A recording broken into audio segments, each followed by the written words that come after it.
मित्रों, तंत्र मंत्र और वशीकरण की विद्याएं प्राचीन भारत की धरोहर रही हैं। हमारे देश की मिट्टी में, हमारी संस्कृति में ऐसी कई गुप्त साधनाएं जन्मी हैं जिनके बारे में आम इंसान को पता ही नहीं होता। आज मैं आपको एक ऐसे अद्भुत और खतरनाक मंत्र के बारे में बताने जा रहा हूं जो केवल नजरों के मिलते ही सामने वाले को वशीभूत कर देता है। जी हां मित्रों, यह मंत्र इतना प्रभावशाली है कि चाहे सामने वाला लड़का हो या लड़की, वह आपके अलावा किसी और की बात नहीं मानेगा, न किसी और की सुन पाएगा और आपके पीछे पीछे घूमने लगेगा। इस विद्या को दृष्टि बाण वशीकरण मंत्र कहा जाता है।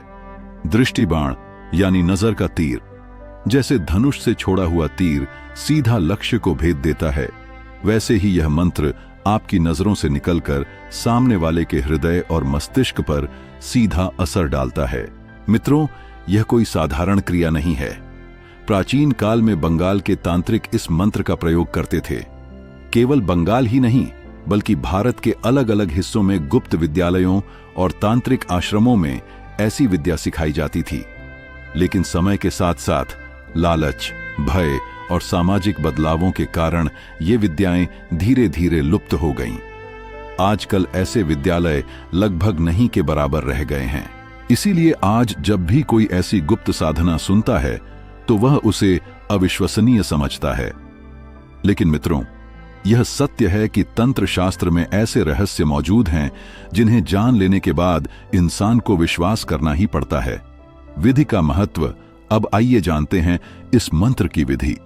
किसी भी तांत्रिक प्रयोग में साधनाएं केवल शब्दों तक सीमित नहीं होती, उसके साथ जुड़ी होती है विशेष सामग्री, विशेष दिन और समय का महत्व। इस मंत्र के लिए जिस तेल का उल्लेख है उसे प्राचीन काल में मानिक तेल कहा जाता था। मानिक तेल कोई साधारण तेल नहीं था। जब किसी व्यक्ति का दाह संस्कार होता था तो श्मशान में बांस की खूंटियों पर उसका शरीर जलाया जाता था। उस जलने के बाद शरीर का जो तेल धीरे धीरे खूंटी पर जम जाता था उसे मानिक तेल कहा जाता था। तांत्रिक मानते थे कि इस तेल में मृत्यु की ऊर्जा और अग्नि का संस्कार समाया होता है। इसलिए यह तेल किसी भी वशीकरण मंत्र को अत्यधिक प्रभावशाली बना देता था।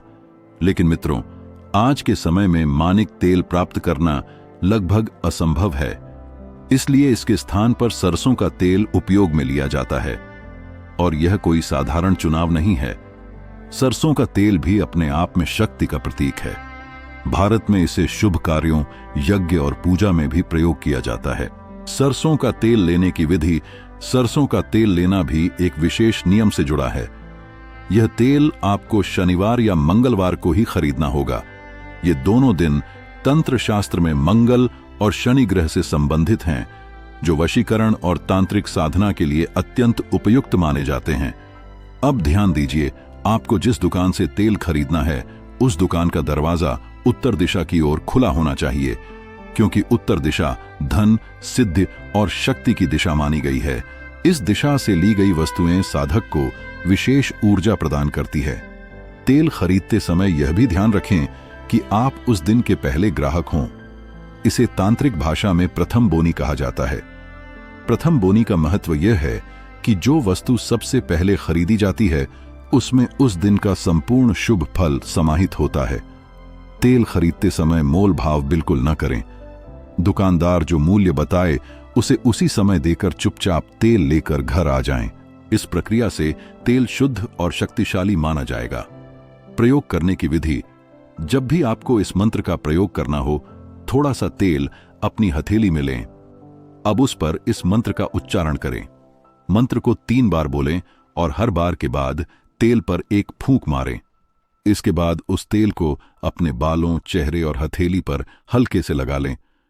बस अब आपको इतना करना है कि सामने वाले की नजर आप पर पड़े। जैसे ही उसकी आंखें आपकी आंखों से टकराएंगी, मंत्र अपना प्रभाव दिखाना शुरू कर देगा। अगर सामने वाले पर कोई तांत्रिक बंधन न हुआ हो तो 5 से 10 मिनट में ही वह आपके वश में आने लगेगा। और अगर उसका मन बहुत मजबूत है तो भी 12 से 24 घंटे के भीतर वह आपको ढूंढते हुए आपके पास आने के लिए मजबूर हो जाएगा। अब आइए जानते हैं इस स्वयं सिद्ध मंत्र को। यह मंत्र किसी सिद्धि की आवश्यकता नहीं रखता। सिर्फ 3 बार पढ़ना और फूंक मारना ही पर्याप्त है। जहां लक्ष्य का नाम लिखा है वहां आपको उस व्यक्ति का नाम लेना है जिस पर आप यह प्रयोग करना चाहते हैं। छखे छखे चानू चाइर छखे मजानू दिग, भस्मे दिया पांव रखाकर चंडी माऊ। लक्ष्य का नाम मोर भीति छारिया अन्नोर भीति चाबू, दुहाई गोपाल कामेखार माथा खाबू। उदाहरण के लिए यदि आप राधा पर प्रयोग करना चाहते हैं तो मंत्र इस प्रकार होगा, छखे छखे चानू चाइर छखे मजानू दिग, भस्म दिया पांव रखाकर चंडी माओ। राधा मोर भीति छारिया अन्नोर भीति चाबू, दुहाई गोपाल कामेखार माथा खाबू। मित्रों, आपने देखा कि यह मंत्र कितना शक्तिशाली है, लेकिन मैं आपको फिर से चेतावनी देना चाहता हूं। ऐसे मंत्रों का उपयोग किसी की जिंदगी बिगाड़ने के लिए कभी भी न करें। तंत्र मंत्र की विद्या केवल सकारात्मक उद्देश्य के लिए बनाई गई है। यदि आप इसका उपयोग गलत कार्यों के लिए करेंगे तो उसके दुष्परिणाम भी आपको भुगतने होंगे, क्योंकि तंत्र का नियम है, जो ऊर्जा आप किसी पर छोड़ते हैं वह लौटकर आपके पास भी आती है। इसलिए हमेशा इसका उपयोग नेक और उचित कार्यों के लिए करें। अगर आप वास्तव में तंत्र विद्या में रुचि रखते हैं तो मां काली की शरण में जाएं, उनका स्मरण करें और साधना को शुद्ध भाव से अपनाएं। मित्रों, अगर आपको यह जानकारी अच्छी लगी हो तो हमारे चैनल को सब्सक्राइब करें, वीडियो को लाइक करें और कमेंट में जरूर लिखें, जय मां काली।